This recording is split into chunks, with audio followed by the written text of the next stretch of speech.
Nina mengi sana, nina mengi ya kumshukuru Mungu, lakini mimi namshukuru Mungu sana. Amewapa wazazi wangu uzima hadi leo. Nasikia sauti ya baba yangu, nasikia sauti ya mama yangu, lakini pia namshukuru Mungu kwa kuwa baba yangu na mama yangu walikuwa wametengana, lakini Mungu anarejesha ndoa yao.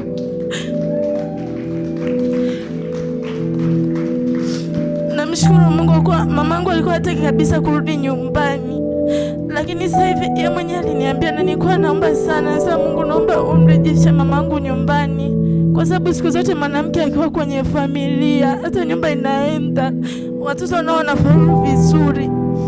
Nilipoomba Mungu amesikia maombi yangu, mama yangu amerejea nyumbani. Hili ni jambo la kumshukuru Mungu.